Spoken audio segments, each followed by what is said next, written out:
Hello, and welcome to Churches for Middle East Peace's webinar on Armenia at War, the survival of the oldest Christian state. My name is Reverend Dr. May Elise Cannon. I'm the Executive Director of Churches for Middle East Peace.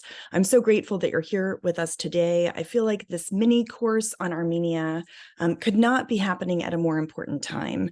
We decided to do this course in September because September is so significant in the history of Armenia. In 1990, there was the first war in Nagorno-Karabakh.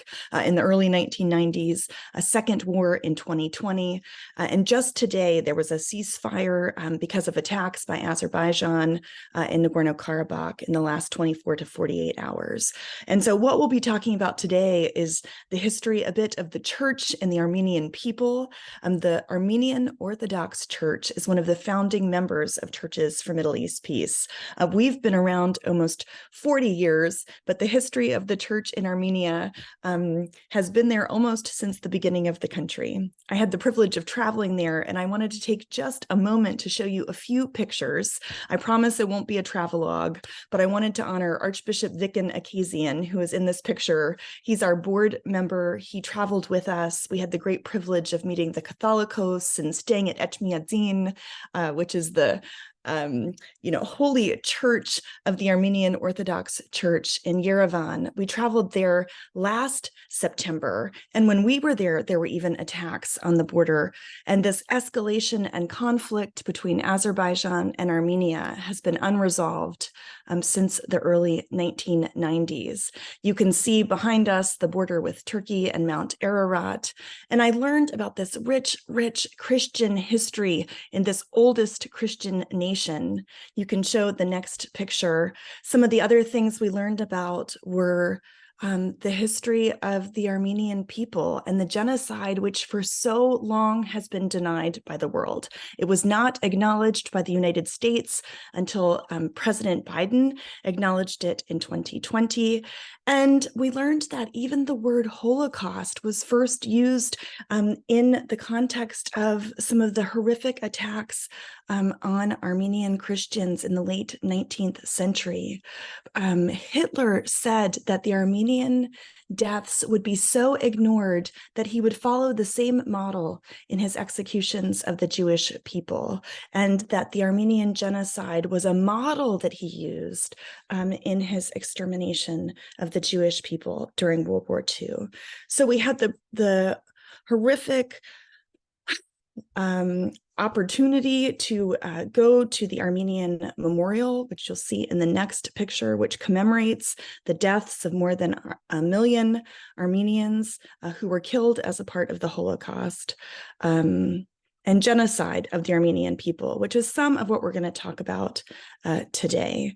I wanted to be sure just to give you some of this imagery, because this is not only a historical question, it's a question about what's happening today in this very region. You can go to the next photograph. At that time, as I mentioned, there were attacks on the border, and we met with the deputy foreign minister. We were supposed to meet with the foreign minister, but because of the attacks, he was trying to negotiate a settlement at that time, just a year ago. And those very conversations about peace and war are relevant to the geopolitical conversation today. We'll be talking more about the geopolitics of Nagorno-Karabakh next week, but I wanted to be sure to highlight some of the things that are happening, even right now as we speak. There are thousands of Christians in the territory of Nagorno-Karabakh who are fleeing to the airport and trying to get out in the midst of the ceasefire. You can go to the next photograph, please. One of the things that I learned about is that there is an ongoing ethnic cleansing in this territory. For the 120,000 residents that are living in Nagorno-Karabakh, known as Artsakh to the Armenian people, this Christian community, one of the things that I learned is that there's an ethnic cleansing that's happening. And so these crosses that you see are ancient and historic. And so I'm excited to learn from the experts who are with us, because I'm giving you broad summaries of things that I learned and am learning. And as I talked to Ambassador Evans just a little bit before we started, I was mentioning, and he encouraged me that the more we learn, the more we know what we don't know. And so I'm excited to learn from the speakers that we have with us today. And I think the final photograph I just wanted to show you is the reminder. This is from the New York Times and the Washington Post, an ad that was taken just in the last couple of days. That's a call on President Biden to stop the genocide, not of the early or the late 19th century and early 20th century, but to stop what's happening right now because of the 120,000 Armenian Christians that are living in Nagorno-Karabakh. It calls attention to the blockade of the Lachen corridor, which we'll be talking about more in the midst of our conversation. And so I wanted to show you, that's all of the photographs, just some of the reasons this conversation is so relevant in this moment. And so the people we have on our panel today, as I mentioned, know much more about this conflict than I. I'm very grateful to each of you. I'll introduce them prior to their speaking. Our first speaker today is Lena Hovhannisyan, who's an attorney, an activist, an advocate for human rights on Armenian issues, particularly in the state of Nevada. She's a part of the Armenian National Committee of America and the co-chair for that committee in Nevada. She works on human rights issues, most recently in the 2021 legislative session, co-drafting, lobbying for, and passing a bill for Holocaust and Armenian genocide education to be taught in Nevada public schools. I could go on and on about her accomplishments, her education as an attorney, having a bachelor's degree from UCLA. A very esteemed guest with us today. Lena, thank you so much for joining us. We're eager to hear your thoughts and your wisdom. So thank you. Thank you for that warm introduction, Dr. May. I really appreciate it. Let me help. Athena, can you help me with the share screen? I'm having my daughter help me with this share screen.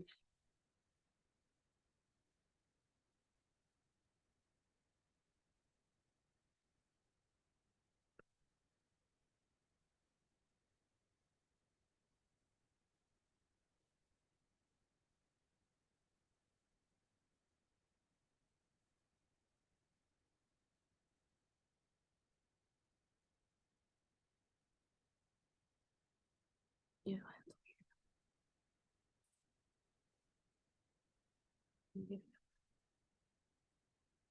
Sorry, I'm just working on the technical side. I wanted to share a PowerPoint that I had prepared. There it is. We're starting to be able to see it. Okay, thank you for your patience. I think an image is worth 1,000 words. And as you very appropriately discussed, Dr. Cannon, we are in the middle of a humanitarian crisis and an ongoing genocide of ethnic Armenian Christians in Nagorno-Karabakh. It has been a very difficult journey for our community. We have, for 9 months, the people of Nagorno-Karabakh, the Armenians, have been enduring a blockade. And it's been a real challenge to get the world attention on this humanitarian crisis. And unfortunately, in the last 24 hours, this peaked in the bombing and escalation, military escalation by Azerbaijan against civilians in the last 24 hours. There have been many casualties, including children, and also hundreds of people who've been injured in the last 24 hours. I personally have been in touch with the State Department and our members of Congress to intervene. and we're waiting for that moment to happen. So I wanted to take you just through a brief history of where we came from, as far as our history, and how this has now become an archetype for the coming full circle in the last 100 years, in the last century. It's been a road, as you said, that took us 106 years to get acknowledgement from the President of the United States of America. In 2019, Congress gave us the full recognition. And what's been troubling, I think, within the last century has been that the perpetrators of the genocide, or at least the government that could take accountability for that, that's the government of Turkey, has never taken full or any type of accountability for that history.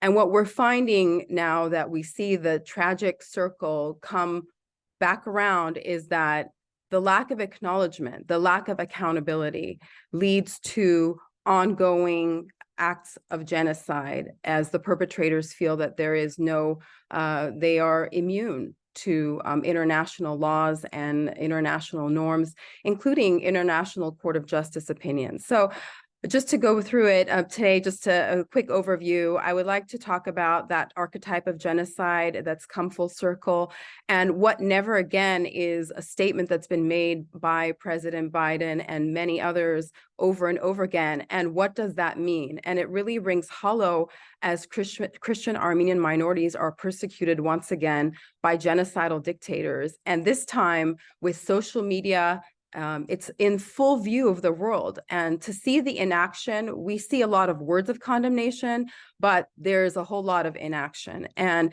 I think that is the difficult part when we see world powers, and I know that this will be covered in the next segment next week, but that geopolitical inaction is very frustrating when we are coming from it from a human rights standpoint and international law. So just to quickly go through, what I'd like to present is the sustainability and challenges of the church in the first Christian state since adopting Christianity. And I think what's unique to ethnic Armenian Christians and also Christians in general is that in Armenia, in order to preserve our faith, we have gone through millennia of invaders, from the Byzantine, Mongols, Persian, and then in the 20th century, the Ottoman Turks, ruled by the Soviet Union. And still, Armenia stands as an independent, democratic Christian nation. And a lot of blood has been spilled in order to preserve our Christian national identity.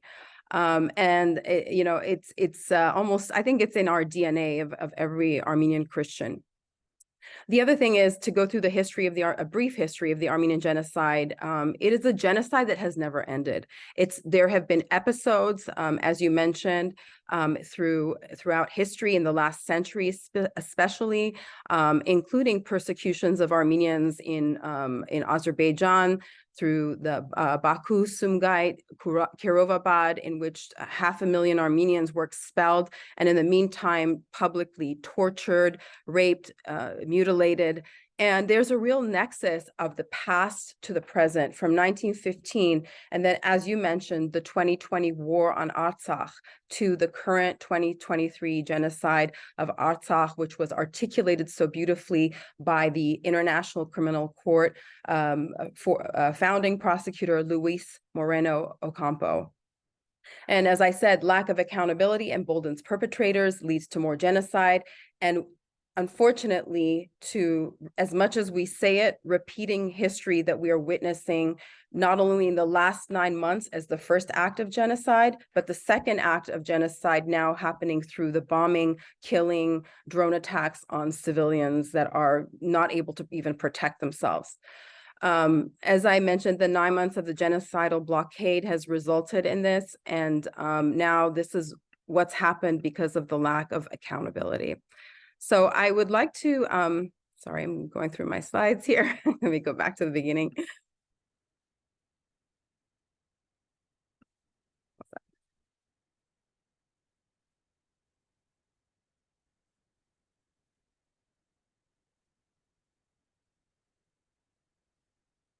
I apologize for the technical issue. Okay, here we go.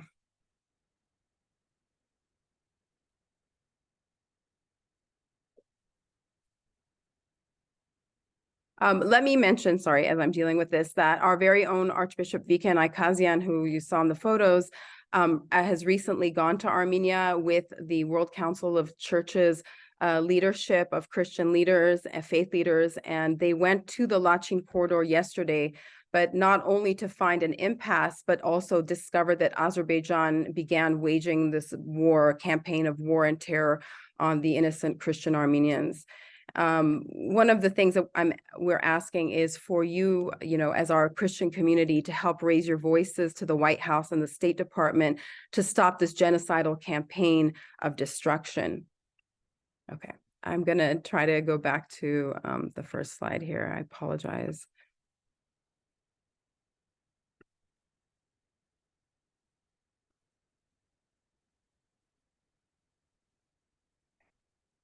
Okay, so here we go.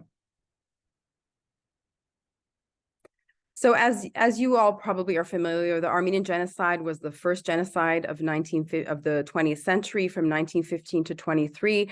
The first genocide that was a systematic state-sponsored near annihilation of an entire race of 1.5 million Christian Armenians and also other minorities, including Assyrians, and Greeks and other minorities, of the Christian faith. Armenians were systematically murdered, and it was perpetrated as a policy of the Ottoman Empire. As we had discussed, it had never been acknowledged by Turkey and was officially recognized by President Biden in 2021 and 2019 in the Congress. And unfortunately, the words that were used by President Biden was about learning from history in order to never repeat it. And I think, to understand whether those words were meant in sincerity is through action. And preventing genocide, the international duty to prevent genocide, is one of those key opportunities that we're able to prevent something while we're looking at it in the front windshield rather in the rear view mirror and trying to acknowledge it 100 years later. And so it's about prevention. And with all the tools that we have in social media, everybody has been fully aware of what has been going on. One of the important aspects of ethnic cleansing and genocide is cultural destruction of Christian monuments, monasteries, and churches. And here I want to give you a very telling example, historic example that comes from the genocide. The Cathedral of Ani, that is only a few meters from that photo that you showed us of where you were at the border, is one of those iconic relics of the past. It's part of the former Western Armenia. And after 1915, it has fallen into the hands of Eastern Turkey. And there are thousands of churches like this that have been fallen into, either have been converted, have fallen into disrepair here. And what was so iconic about the city of Ani is that at its peak, it was considered the city of 1,001 churches. And now, unfortunately, we see what happens to those churches over time when they are not taken care of as a side effect of ethnic cleansing and genocide. Another important part of cultural and Christian destruction is the history of Nakhichevan. This was a historically Armenian region that became a part of Azerbaijan between 1920 to 21. And Azerbaijan's silent cultural erasure, it was considered one of the greatest cultural genocides of the 21st century, perhaps until recently.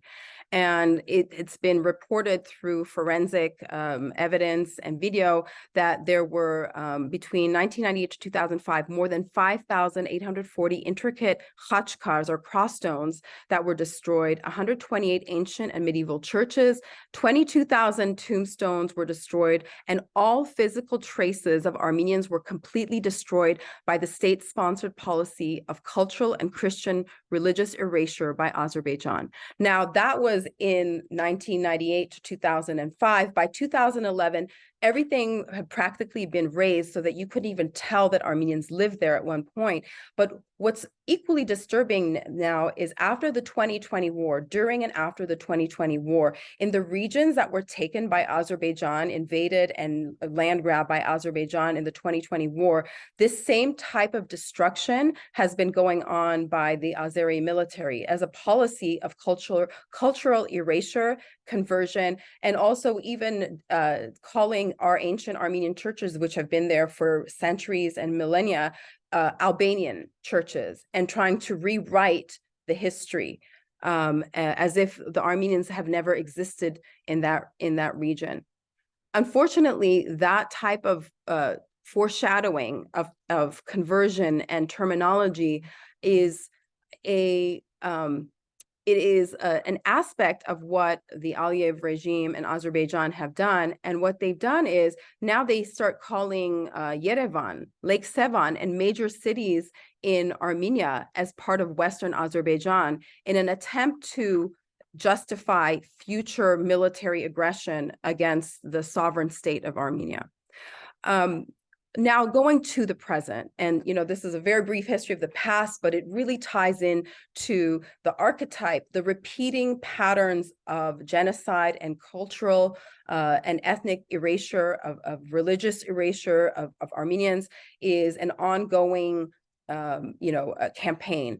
And in the last 9 months, this slide really talks about the 9 months of starvation as the weapon of genocide by the esteemed ICC founding prosecutor Luis Moreno Ocampo, who discussed that you cannot be holding negotiations. When the United States was holding negotiations between Azerbaijan and Armenia, the people were held hostage through the weapon of starvation as a method of genocide, but also through it's a coercion. These people are under duress, and to be able to get concessions, land concessions from people who are under duress.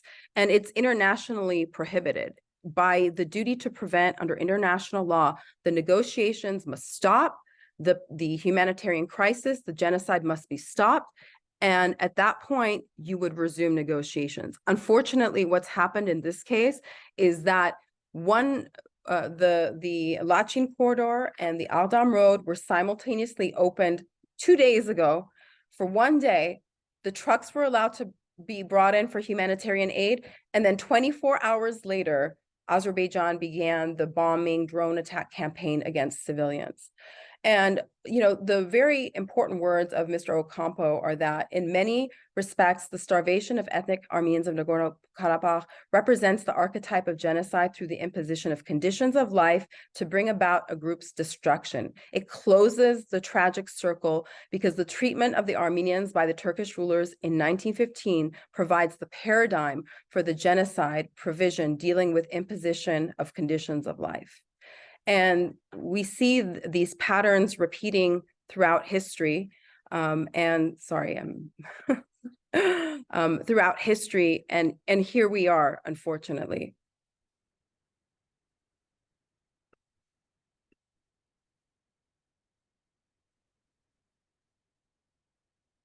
Sorry, I will get this right.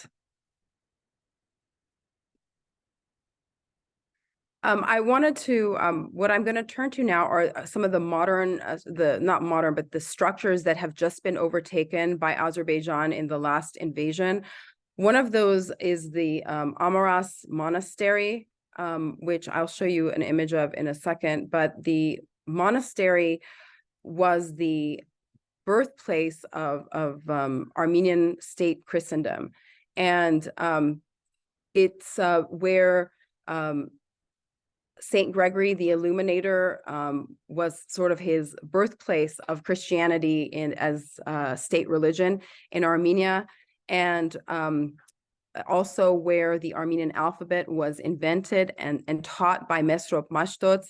It's really the cradle of state Christianity, and unfortunately that was taken over by Azerbaijan in the last 24 hours. And it's a real tragedy for not only Christianity, Armenian history, but also for humanity.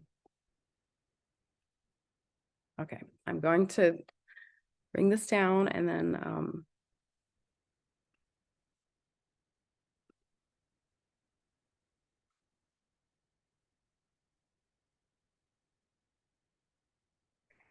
Here we go. I'm sorry. Here we go. Okay, so let me go to Amaras right now. This is Amaras Monastery. In 301 AD, Armenia adopted Christianity as its official religion. And as I said, it was the sacred site of St. Gregory the Illuminator. This monastery has, in the last 24 hours, been overtaken by Azerbaijan. In the Martuni district, these are some examples of the ancient Armenian khachkars or crossstones. And we also have ancient Armenian biblical manuscripts that go back for thousands of years and have been, hand carved khachkars, hand painted manuscripts, and really show a very long history of Christianity that is now currently being destroyed through Azerbaijani forces. The other important monument that was taken during the 2020 war was the Holy Savior Cathedral in the capital, in Shushi, which was really the iconic capital of Artsakh. And it was bombed, invaded, and overtaken by Azerbaijan during that time.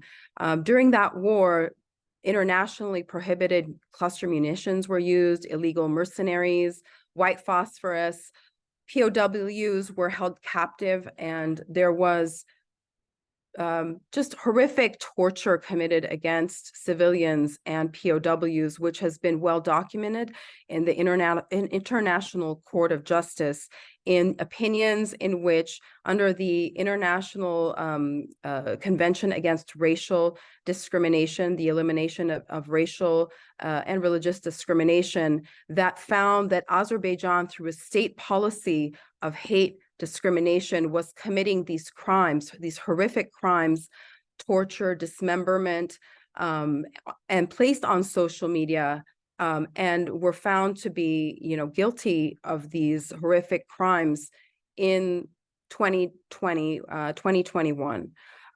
Also, Azerbaijan had displayed a military trophy museum, which also showed Armenians through grotesque caricatures, and really showed that discrimination, the state policy. In this particular photos, you can see how Holy Savior Cathedral, which really stood as an icon in the capital of, in the almost the real capital of Artsakh for Armenians, even though it's Stepanakert, it shows here on the right side the conversion into a mosque.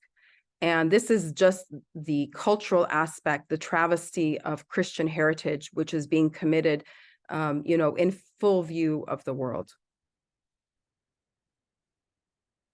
And these are there are hundreds of important monasteries, from Amaras, as I mentioned, to Dadivank, Gandazar, and as I mentioned, Holy Savior, Gazanjetots, which are only the largest ones, but these are the ones that have hundreds and thousands of years of Armenian Christian heritage and history. They're the cradle of Christianity, and through Azerbaijan's state-sponsored ethnic cleansing campaign and cultural and physical destruction of the Armenian people, they continue their campaign to the present day. And the photo on this slide on the left shows, I saw this yesterday, and I mean, this is really painful. In the last 24 hours, the 1915 photo is one of those photos that you see throughout your childhood and your life as an Armenian, ethnic Christian Armenian. You see this, and it's disturbing, and it becomes embedded in your memory. When you see the same image repeated in 2023, you realize that over the course of 108 years, that we have not learned from history, that there has been no intervention that's been meaningful, and the archetype, the tragic circle of history has come full circle. And as I'm saying, as I put together in this slide, that Azerbaijan's oil and gas rigs and our sacred lands, our Christianity is being crucified at the hand of Azerbaijan's oil and gas rigs. And we stand by in horror as history repeats. As the granddaughter of Armenian genocide survivors, it's really, it's a nightmare. And it's through the silence of world actors that it's really complicity and allowing these atrocities to continue. Ancient endangered Christian minorities and treasures of humanity have been and are being destroyed right now as we speak.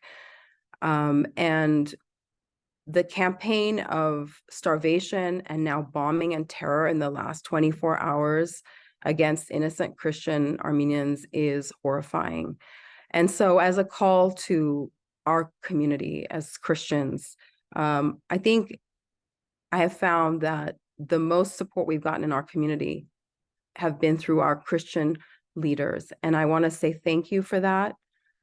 We had an immense amount of support and signatures on that letter to President Biden and also to the Secretary of State. And we ask you again to raise your voices in the name of Christianity and to help us at this time that we need real world intervention and help.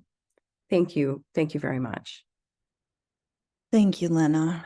Thank you for the courage to tell these stories, which are not easy to hear and certainly not easy to tell. As you mentioned, Archbishop Viken Akazian and the World Council of Churches are there right now.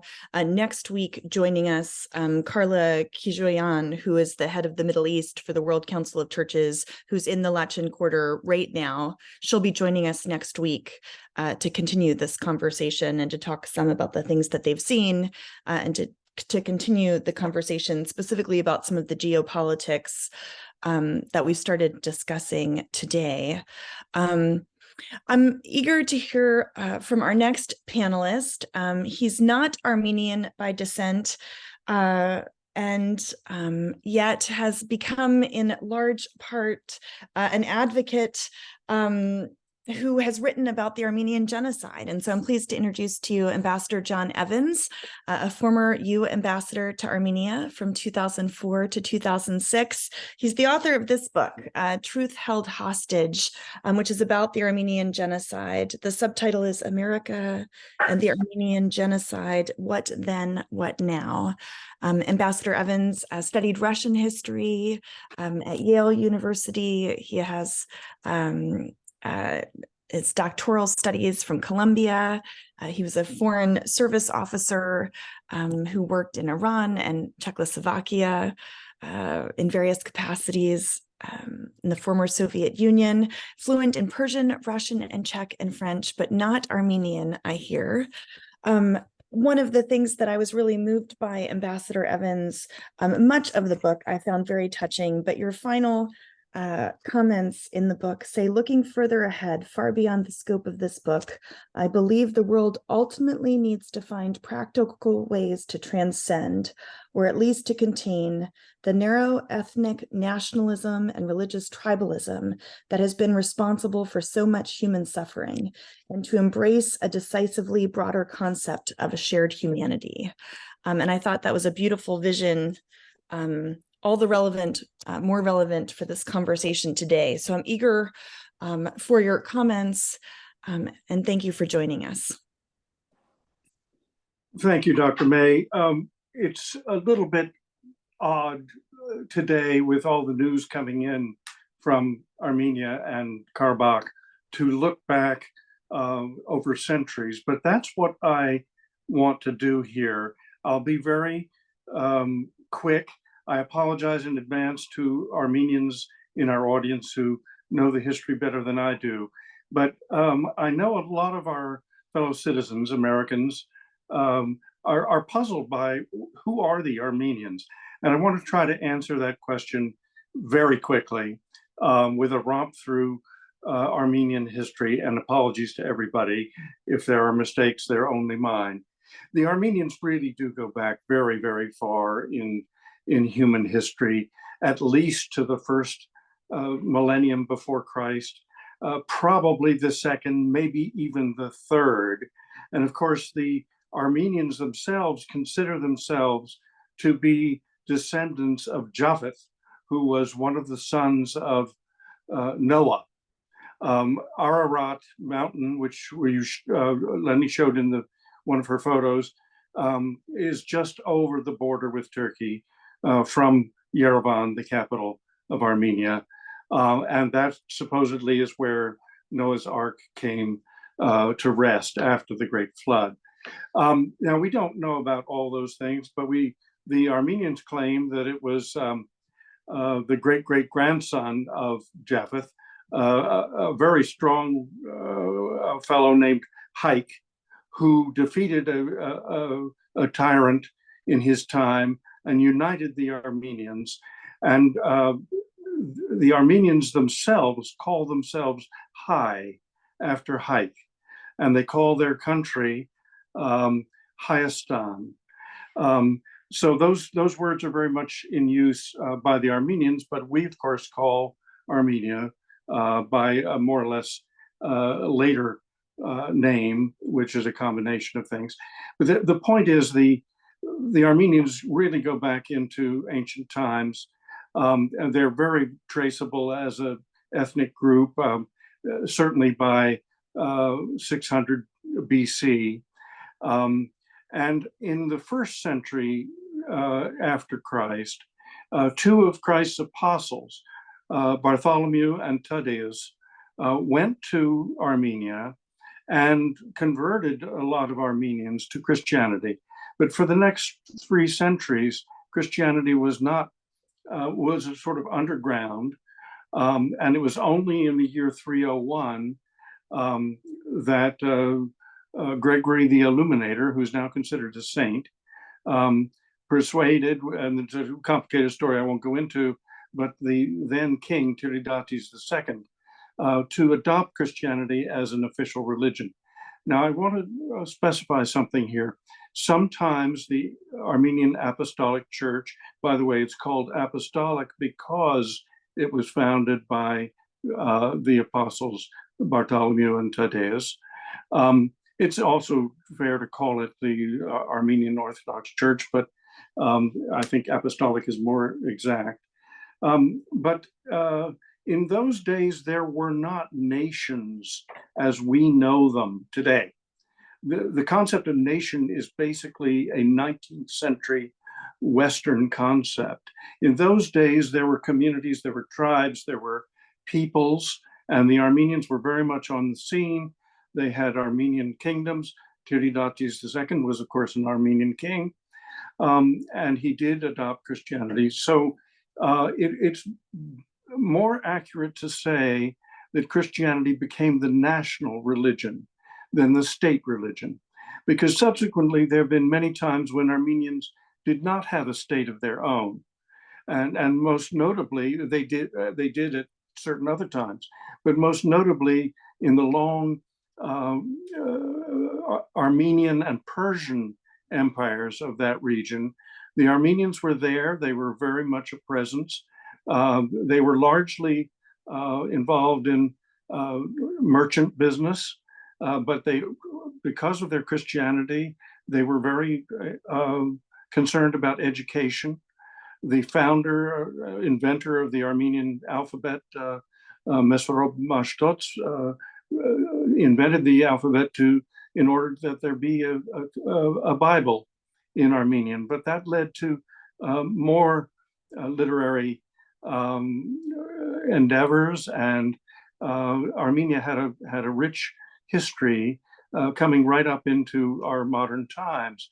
Now, there are some things so it wouldn't be fair to say that Christianity was a state religion precisely, but it was a national religion. And during those periods when there was no, strictly speaking, Armenian state, it was Christianity that held the nation of Armenians together. And that has proved to be the case long after it was founded. I should also mention that the Armenians in the Ottoman Empire especially were more open to the world than many of their compatriots. It was partly the fact that they did business around the world, in Europe and in India and various other places. But it's also worth noting that in the 18th century, an Armenian monk came into contact with the Catholic Church. His name was Mkhitar, and he actually ended up founding a Catholic Armenian church. And he said all along, he said, I am not a traitor to my nation or to my confession. I can be Catholic and Armenian at the same time. And the founding of the Mechitharist movement actually brought a lot of Western ideas into the Armenian scene, and really invigorated the old Armenian church to some extent, brought in Western ideas, and really laid a lot of the intellectual foundation for what in the 19th century became a growing Armenian national feeling, eventually a national movement. And in the late part of the 19th century, it started to clash with Turkish nationalism.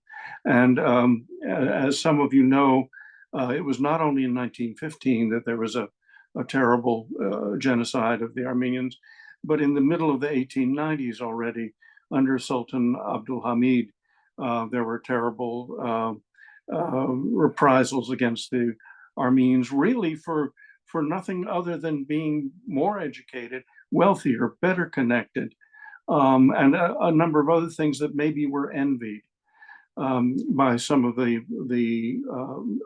their neighbors.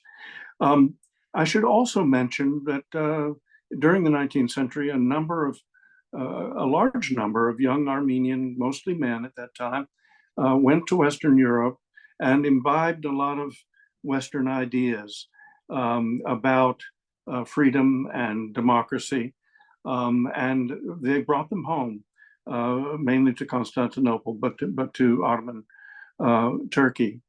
And I should also mention another thing.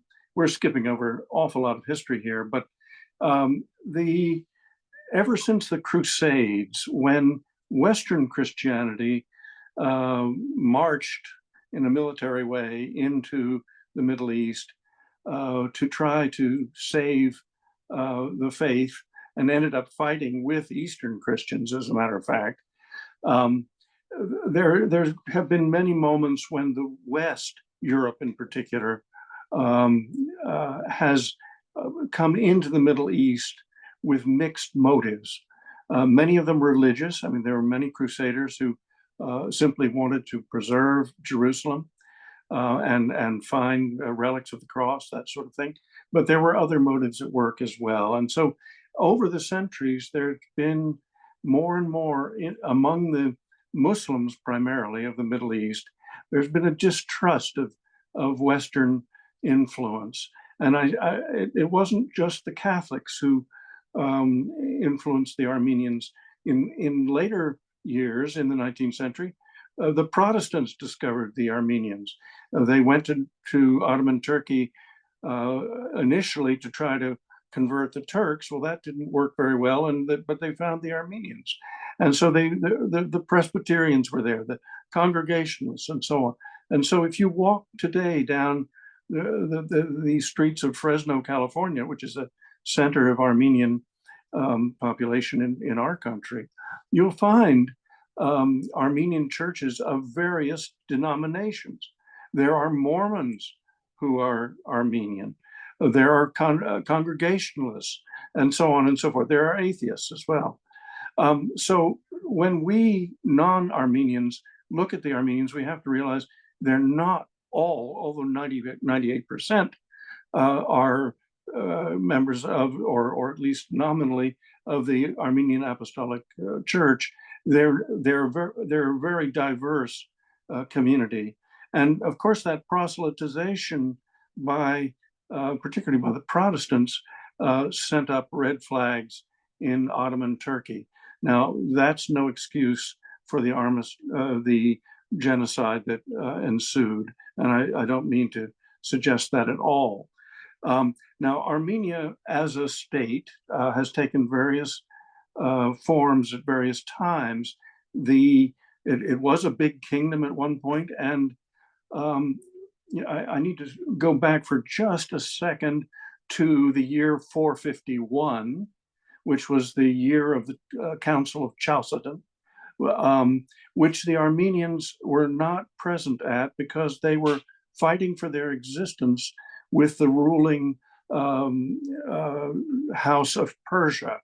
Now, they lost a great battle in the year 451.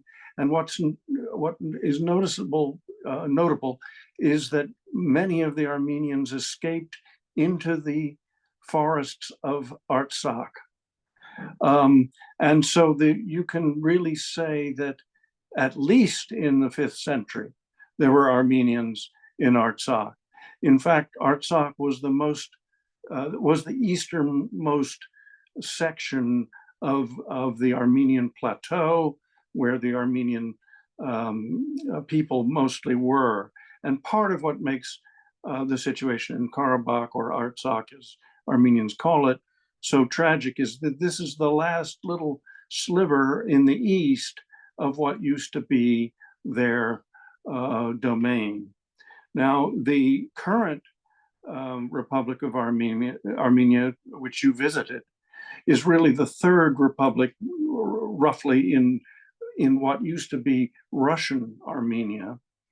I mean, it was the Russian Empire, and there were Armenians in the Russian Empire. Many of them were in Georgia, and they practically built the city of Tbilisi, which is now the capital of Georgia. But what unfortunately has become a very widespread phenomenon in the lands of the Middle East for many, many Christian denominations is that after living under the Muslims in the Ottoman and Persian empires as second class or jimmy citizens, having their own institutions, religious mainly, but not having full citizenship rights. And this, of course, caused a lot of friction, and it was one of the issues in the lead up to the Armenian genocide of 1915, which, by the way, Teddy Roosevelt said was the worst crime of World War I. So I just wanted to, the only other thing I might mention for some of you who've been to Jerusalem, if you have been there, you know that the old city has 4 quarters. And it's sometimes a mystery to people why there's a Jewish quarter, there's an Arab quarter, there's a Christian quarter, and then there's an Armenian quarter. But wait a minute, the Armenians are Christians. Well, why is that? Well, what it goes back to is the 4th century, when pilgrims started going from Armenia to Jerusalem. And they established churches there. And there is a primate, one of the top Episcopal officials, who is the primate of Jerusalem. So that's why there's still a monastery that's active. The Armenians in Jerusalem still carry out diaconal works of education and health and things like that. So that's the reason you have the Armenian quarter in Jerusalem. I'll stop there. There's much, much more to say, but I want to open it up to people's questions. So thank you very much. Thank you very much, Ambassador Evans. I have a question, a follow-up question for each of you. And then maybe as I'm asking those questions, for those who are listening, if you have questions, we'd be happy to hear from you. So you can use the functions on the bottom of your screen. There's a Q&A button there. If you click on that, you can ask a question there, or you can put a question in the chat, and I'll moderate those and direct them to our panelists. So maybe a follow-up question for you, Ambassador Evans, and then I have several for each of you, but I'll start with just one. Ambassador Evans, as you talk about the history, and it's interesting that you said Teddy Roosevelt, acknowledged the genocide of the Armenians as one of the worst atrocities of World War I was amazed seeing the Armenian Genocide Memorial and the museum there. I think they said there were 2,000 articles in like the New York Times. I mean, it was not, I was kind of taught in American history that the reason the United States didn't acknowledge the Armenian genocide until recent times was because we didn't know. Kind of this, we didn't know, it was an untold story. But I learned about Morgenthau and his books, and that's just not true, that we didn't know. Why, from your perspective, were we so reticent until recent times to acknowledge the genocide of the Armenian people? It's really very simple. First of all, the generation of my grandparents knew all about the Armenian genocide because it was covered in the New York Times and in the Philadelphia Inquirer that my grandparents read. And my grandmother used to say when we sat down to dinner, "Remember the starving Armenians." Now, we didn't know what that meant, but now we do. But the reason is very simple. In 1952, the Republic of Turkey came into the NATO alliance at the same time as Greece entered the NATO alliance. Before that, mentioning the Armenian genocide was not a taboo, but from 1952 on, it became a taboo of the US government, which did not want to offend Turkey. And there are many stories about this. There was a film that was projected to be made by MGM in Hollywood about the genocide, and the Turkish ambassador leaned so hard on the State Department, which then led to the State Department stopping the production of the film. Anyone who's read my book, and I know you have, Dr. May, knows that it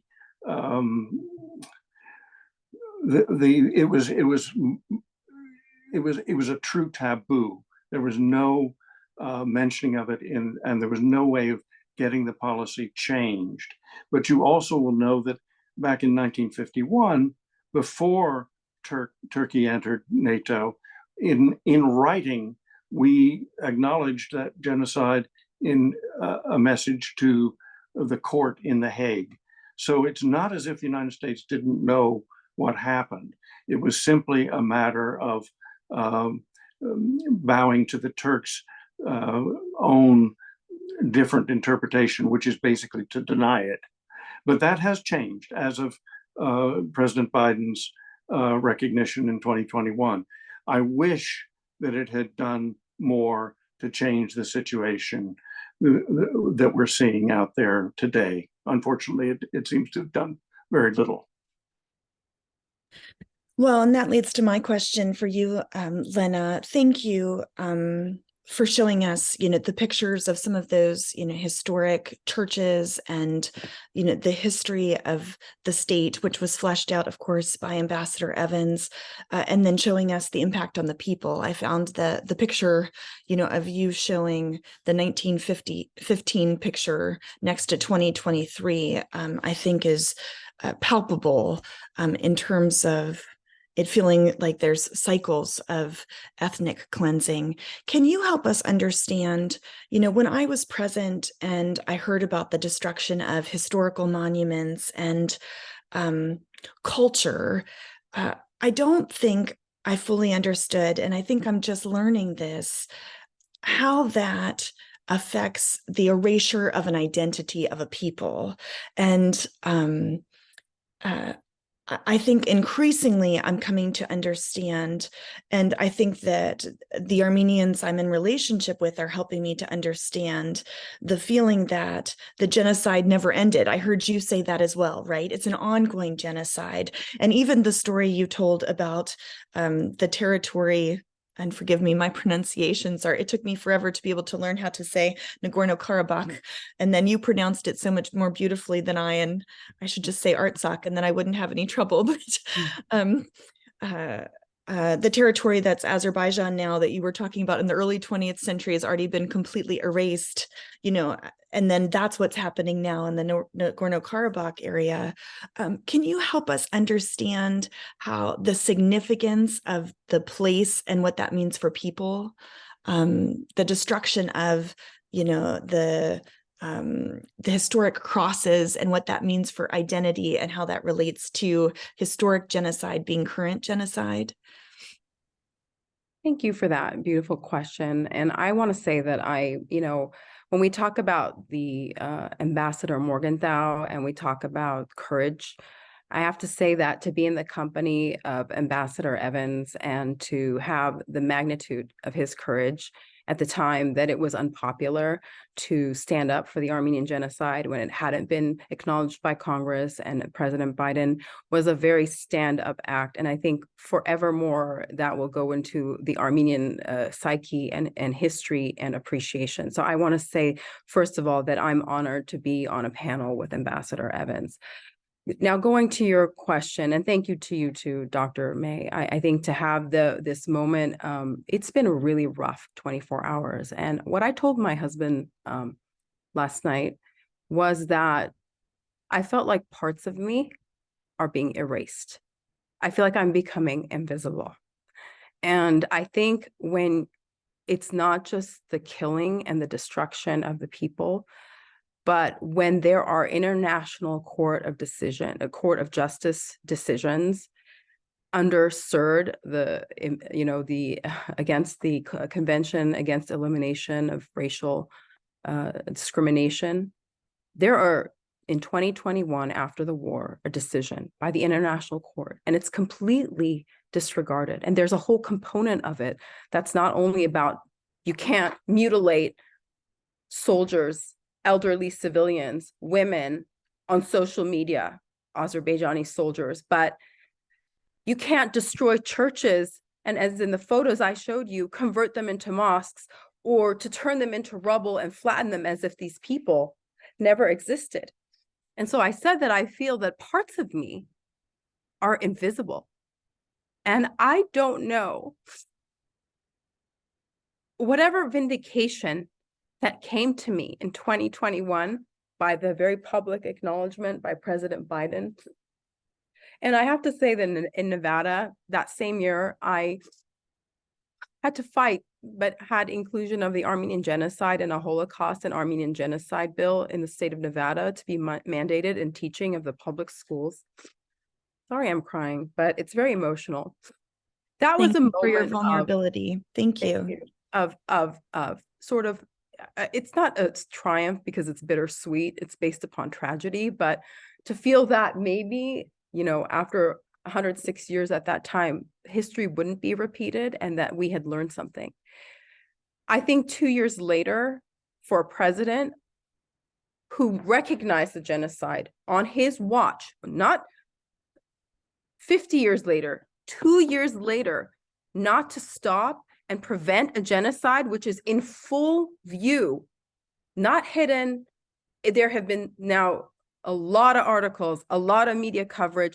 I have personally sent information from Mr. Ocampo, from the ICJ judgments, articles saying this is happening right now. Can't you stop it? We know you can stop it. To not stop it makes me feel, and this is emotional, but it's how I think we feel as a community. We feel invisible. Invisible, we don't matter. Like parts of us are disappearing. And I don't know how to process this moving forward. As an ethnic Christian, I feel like an endangered species. And even I said, in my mind, animals that are endangered species are given protection.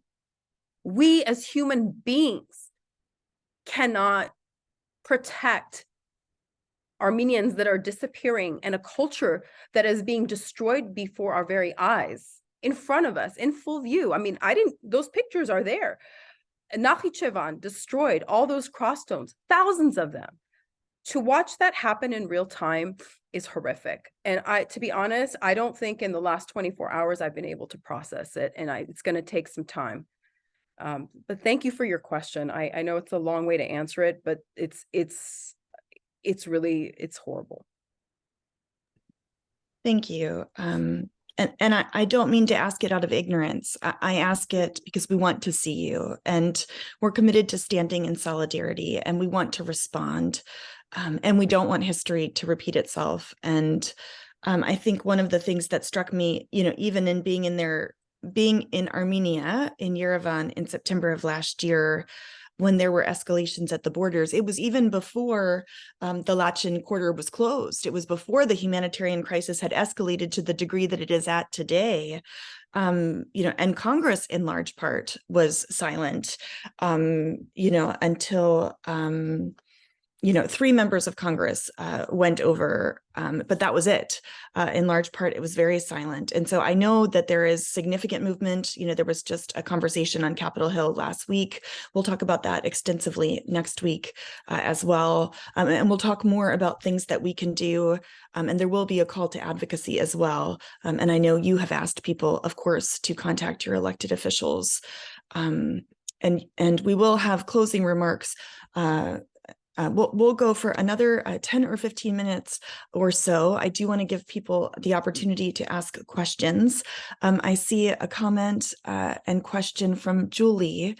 The history of the genocide is the repeated story of acting once it's too late, even when the textbook warning signs are present. What kind of pressure does the US government and the world stage need in order to act now? So that's a question from Julie. I don't know who wants to answer that, or both of you. Well, I should probably take this on because I used to work for the State Department. The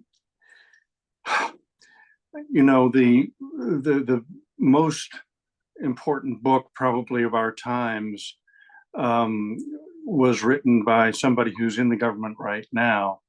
It was called A Problem from Hell. Genocide in the 20th century, I think it was. And it was by, who I'm talking about. Her name I can't bring up right now. Genocide is a terrible problem. It has happened again and again through the centuries. There were genocides in the Old Testament recorded, and through human history. One group gets the upper hand and takes it out on another group.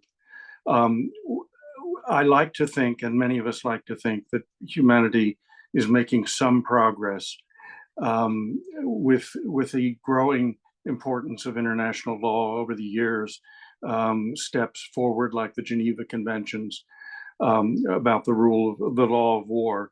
But unfortunately, when it comes right down to it, raw power seems to trump what is on paper as international law. You see it in Ukraine today, and we see it in many places around the world where unjustified violence is being unleashed on groups that cannot are unable to resist, or if they try to resist, they fail. Now, I don't want to jump into the discussion you're going to have for next week, but frankly, this situation has a lot of precursors. The world tried to solve this problem of Karabakh through the Minsk group process under the Organization for Cooperation and Security in Europe. They talked and deliberated and came occasionally quite close to finding a solution for almost 30 years. But then the talks broke down. They seemed not to be serving their purpose. And unfortunately, Azerbaijan decided to take matters into its own hand. And in 2020, unleashed that horrible 44-day war against Armenia and Karabakh.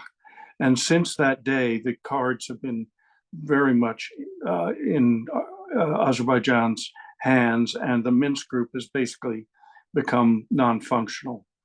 Now, I'm not going to get into other mistakes that were made, some of them, frankly, by certain Armenian politicians.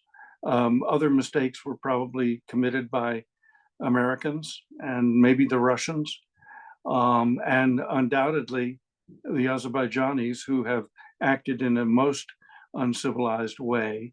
and have brought to mind all the worst stories of the terrible Turk and so on that used to be common in Europe. And it's often said that the conflict is not a religious conflict, but quite frankly, without knowing the religious underpinnings of it, you can't begin to understand it and to understand the history. In the last administration, a certain Secretary of State was heard to say, "Oh, there's some piece of real estate out there." Well, yes, indeed. Karabakh, though, is not simply a piece of real estate. It is the homeland of a small but important Armenian population. They're not the same group as those who lived in Ottoman Turkey. They're different. They even speak a slightly different form of Armenian, but they don't deserve to be treated as they have been. And I think it's a matter of great regret that the international community has not been able to bring sufficient pressure to bear on Azerbaijan to desist and settle this problem by modern civilized diplomatic means. So it's greatly to be regretted. And I just hope that the talks that start tomorrow directly between Baku and Stepanakert may yield something better than the worst that many of us expect. Thank you. Lena, do you have anything to add to that? Ambassador Evans spoke and covered it so beautifully. What I would say is there's just a couple things. When and he mentioned Ukraine, I think that, the United States has done so much for Ukraine, justifiably, in the name of democracy.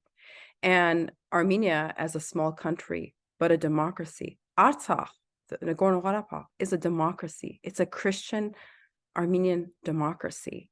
And so the billions of dollars of humanitarian and military aid that Ukraine has received in order to protect against an autocratic, genocidal dictator like Russia has been, there's been so much support for Ukraine, and it's pretty frustrating to see that Armenia and Artsakh have not received similar type of at least humanitarian support.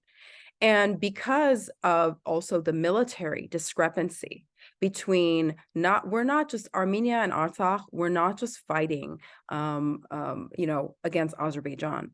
Azerbaijan was masterminded, backed by financially, technologically by Turkey's Bayraktar drones, their military mercenaries, and also has billion-dollar deals with Israel and has the latest weaponry and technology.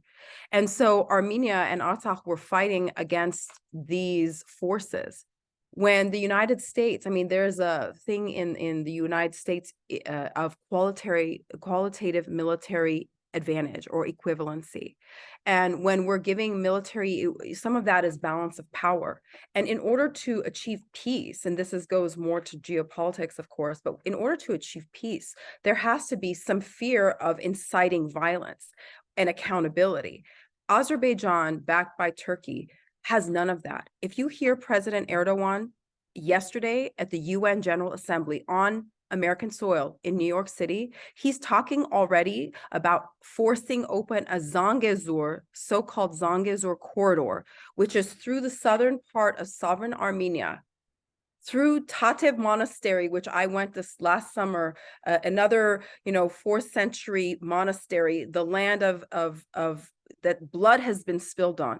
So you're not stopping anything or creating peace by appeasing these types of dictators. You're only inviting more aggression, and that's what we're seeing. And to see the double standards is very frustrating. And I have to say that that's been a point of contention for me. If we're doing it for them, why are we not doing it for Armenians? What have we done that we don't deserve that? We've done nothing.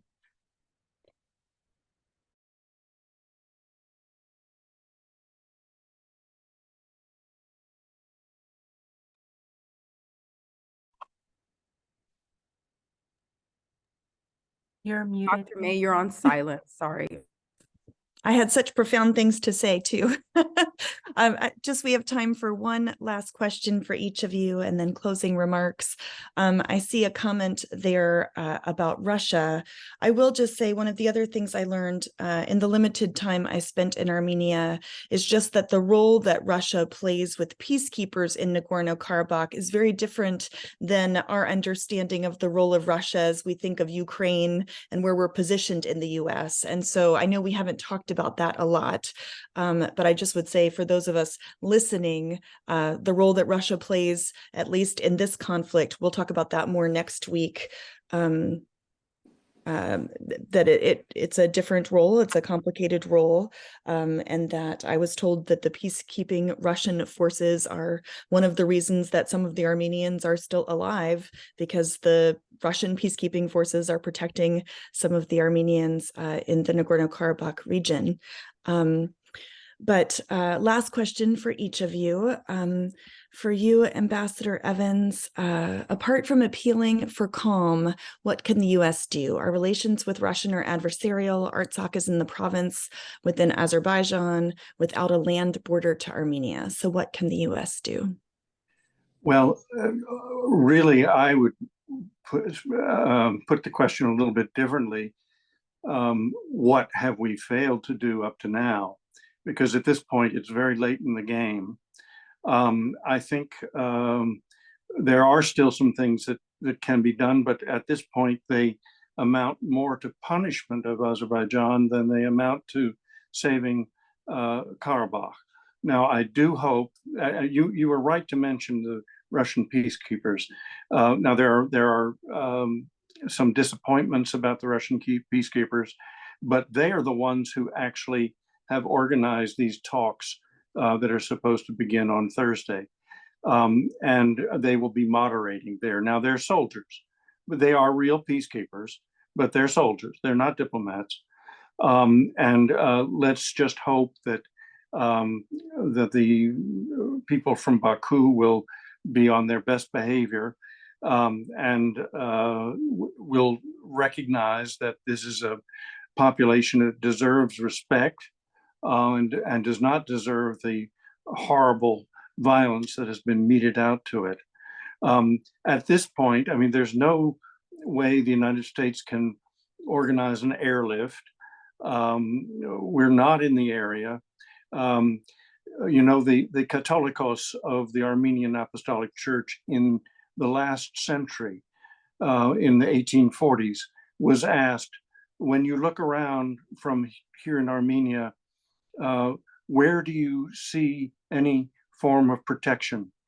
And he thought for a minute and he said, the only place protection will come from is Moscow. And that was basically in those days on the foundation of shared Christianity, although there are differences between the two churches. And I think the Russian role is still very important, even if diminished.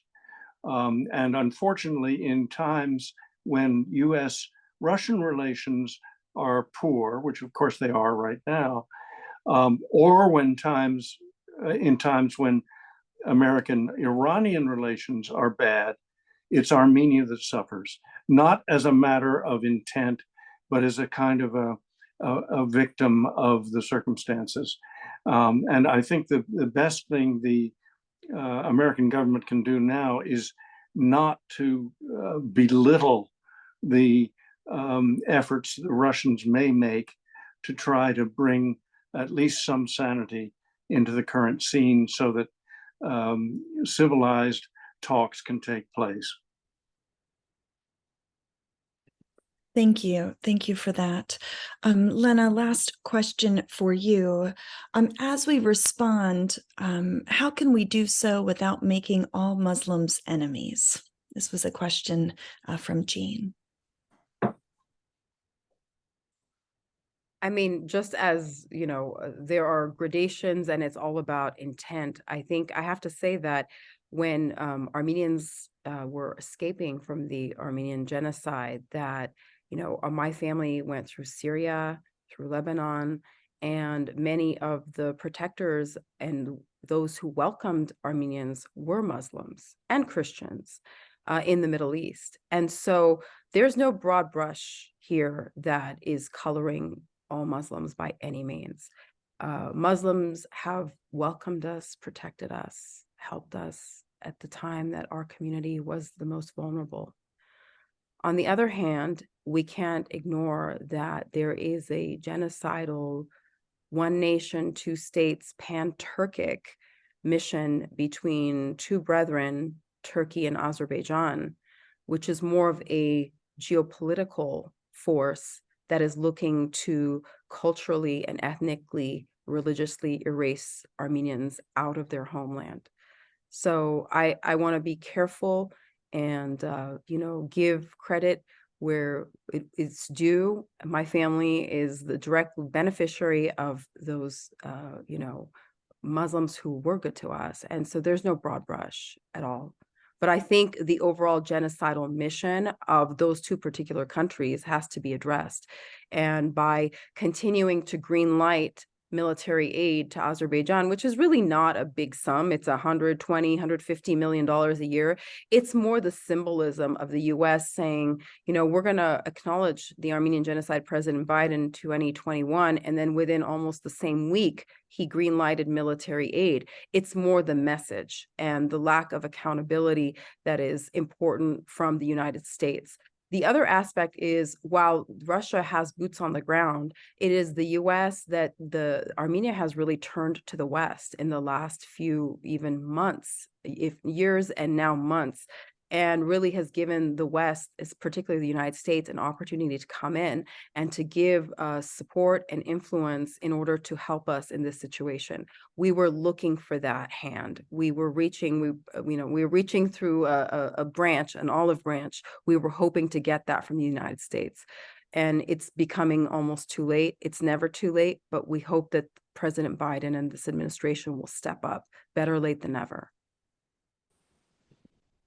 Thank you. Thank you so much to both of you. Any final words as we close?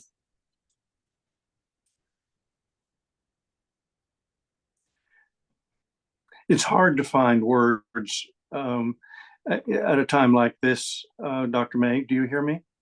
Yes. Yes. Those of us who are not Armenians can only grieve with them for their losses.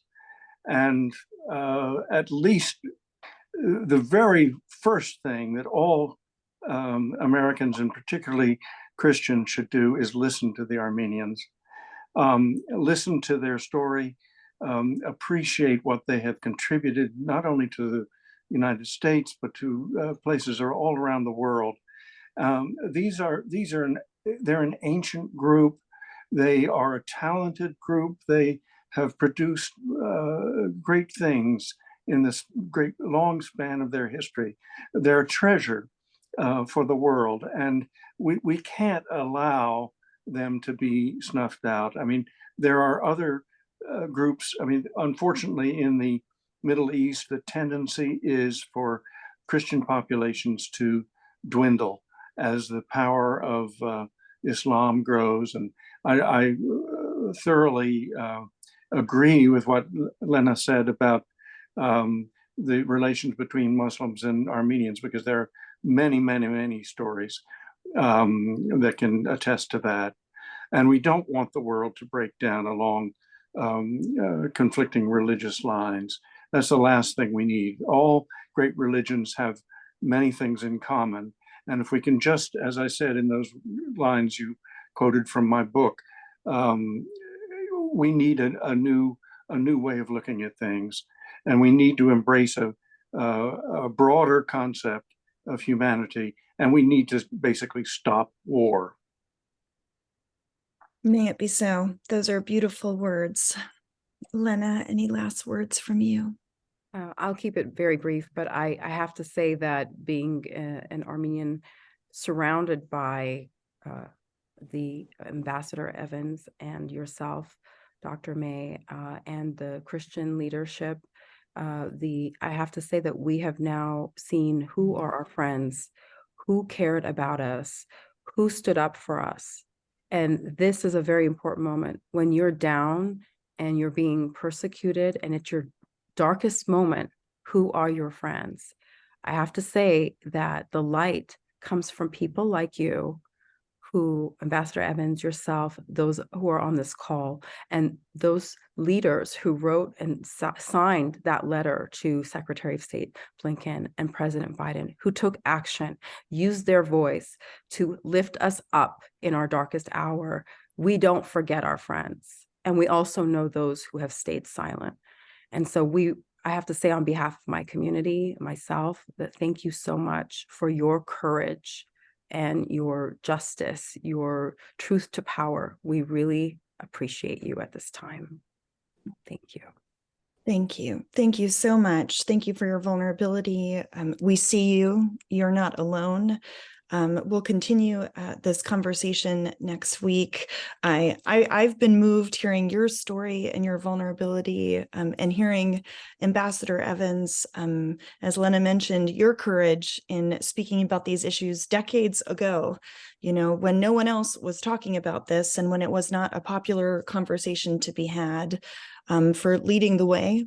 So thank you for that.